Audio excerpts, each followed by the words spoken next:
Hey guys, JP here from Trails and Details, and today I'm going to show you how I wash my car properly without having it taking a whole lot of time and minimizing the damage on the paint. Now, I work part-time as a detailer, and I have had the pleasure of detailing cars like Ferraris and Lamborghinis, and I would usually spend 20 to 25 hours just making it as perfect as possible. And of course, ideally with my own cars, I would also like to spend hours and hours just detailing every single detail of the car. But I understand that not everyone has hours and hours to spend washing their car, and even myself these days, I'm finding less and less time to do that. So then, if we have that little time available, are we doomed to those rolling car washes that are just awful for your paint? Are we doomed to using that awful brush that you see at the coin wash? Not really. And today I'm going to show you step by step how I do it. But before we start, I would just want to give you guys a bit of a context and also show you guys what tools you will need to do this properly. So what I came up with is a system that combines three things, meaning one, efficiency, because we want the car wash not to take very long. Two, minimizing the chances of scratches and swirls being formed. And three, of course, that the car looks nice and when it's done, obviously. So let me go over the tools that you will need to do this. You won't need a whole lot, but you will need some basics. And let me just say this before I start.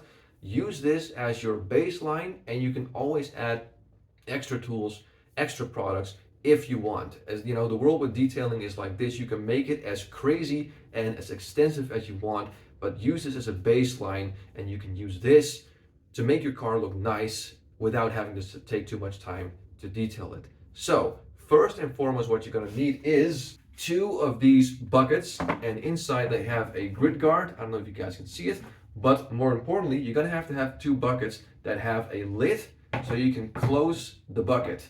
Now, the reason we're going to do this is because we want to bring our own water. If you go to the car wash, those coin washes, because we are going to go to a coin wash, and you're going to go there and try to fill up two buckets using the pressure washer there, it's going to take a lot of time. It's going to be really messy, and you're going to spend a lot of coins filling up those buckets. So ideally, we'd like to bring our own water. Number two is, of course, your own wash mitt, because we're going to avoid using that awful brush at the coin wash. So I advise using something like this, which is a nice microfiber wash mitt. And this has that microfiber texture, which is very soft for the paint, which means that it minimizes the chance of scratches and swirls being formed. So that's very nice. Another thing I advise you to use is a dedicated wash brush for the wheels, because the wheels are one of the most dirty parts of the car, and you would ideally like to have one for just the wheels and one for the bodywork, again to minimize the chance of scratches and swirls being formed. And last but not least, at least as a baseline, I advise you to use, of course, your own shampoo, because obviously we're going to use one bucket with rinse water and one with shampoo, so you got to use your own product. And perhaps, if you're up for it, an iron remover, which is really good for removing iron dust like brake dust from the rims. So those are the tools you will need. So now I will show you how to do it.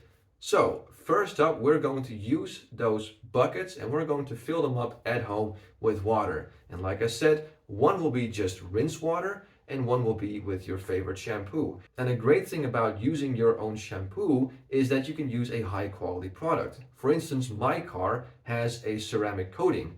And because of that, I'm able to use a shampoo that actually gives the ceramic coating a boost when I wash my car with it. So it's really nice. So we're going to fill up those two buckets and we're going to put one, which is water, like I said, and one, of course, with shampoo. When they're, of course, done, we're going to use the lid to close them, and that's that. Now, there is a problem that I stumbled into, which is if you put those buckets in your car and you drive off and you take corners, there's a chance that those buckets might fall over because, of course, they have a lot of water in them. And that's not really that nice. Now, you could technically put them in between the back seat, but you might have a chance of damaging the upholstery or the seats. And of course, you don't want that as well. So what I actually bought was a plastic box that you can open, which has enough room for both buckets. So what you do is you put that big plastic box in the trunk of your car or in the hatch, and then you put both buckets inside. This basically prevents them from being able to fall over, which is great. And the box also makes sure that it's really hard for all your products to slide around. And on top of that, you can put your extra tools that you're going to bring to the car wash in that big box. So you got everything in one place and you're good to go.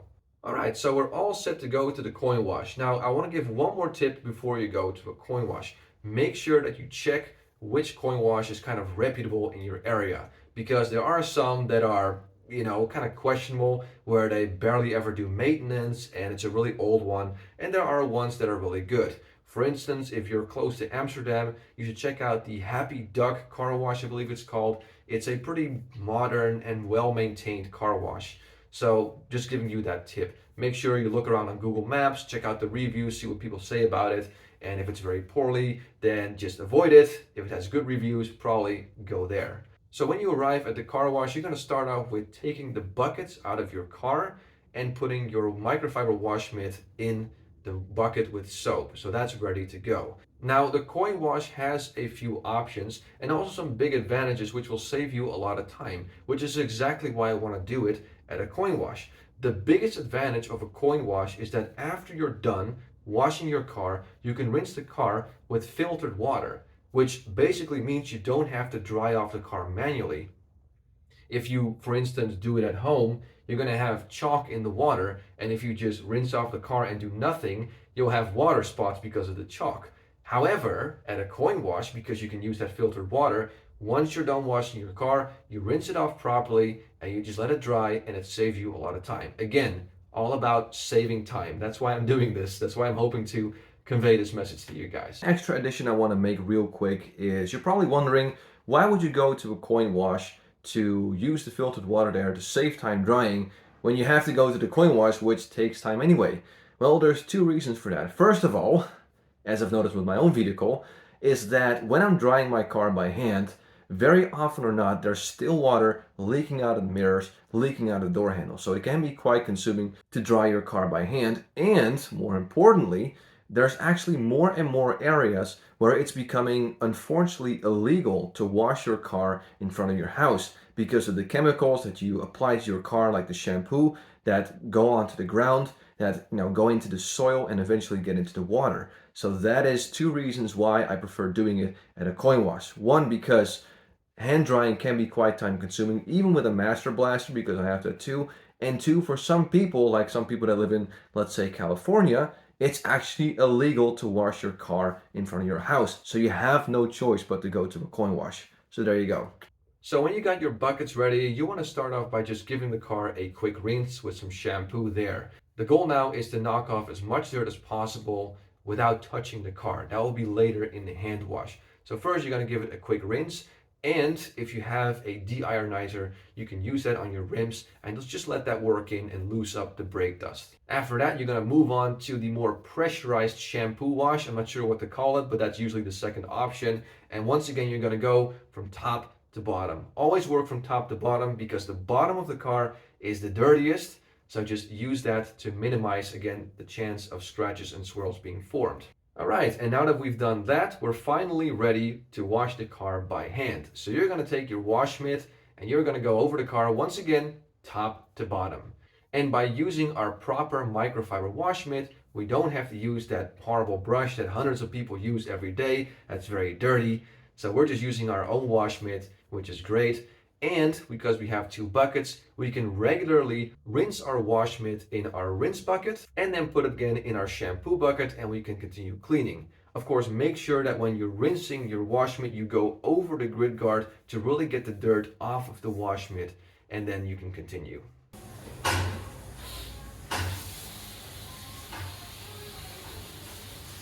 So when you have done the whole car from top to bottom, you're going to take out your dedicated wash mitt or brush for your wheels and just tackle the wheels.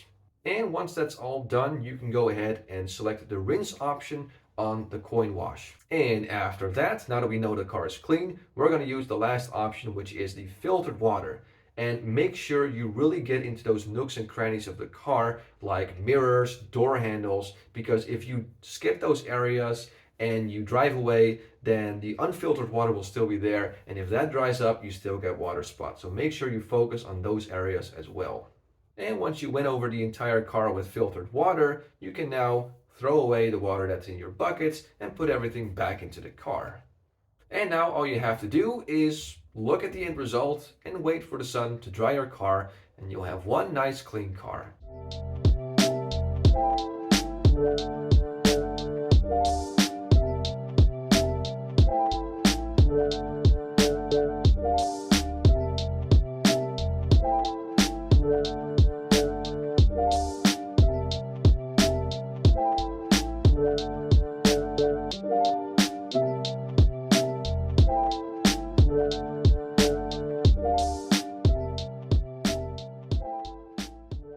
And there you go, guys. That's how you can wash your car safely and properly at your local car wash without having to spend too much money and without having to spend too much time. Now, of course, let this be a baseline for your car wash. You can always expand on this. You can have a separate bucket for your wheels, some extra tools for your wheels like a wheel woolly or a detail brush. And of course, you can add extra products, let's say a de-ionizer for your paint work. You can add an extra layer of paint protection like a spray wax or a spray sealant. The possibilities are endless, but at least this is a nice and safe way to wash your car, minimizing scratches and swirls because you're using the 2-bucket system. You can use your own water with your own shampoo, which I already told is a nice advantage, and with your own microfiber wash mitt, which is also very nice. So guys, I hope I was able to help you with this. This is for me a great way to wash my car without having to spend a whole lot of time. It fits my busy life these days, and I maybe have helped you guys as well, finding a proper way to wash your car that doesn't cost too much time. Anyway, as always, thanks for watching. Have a good day.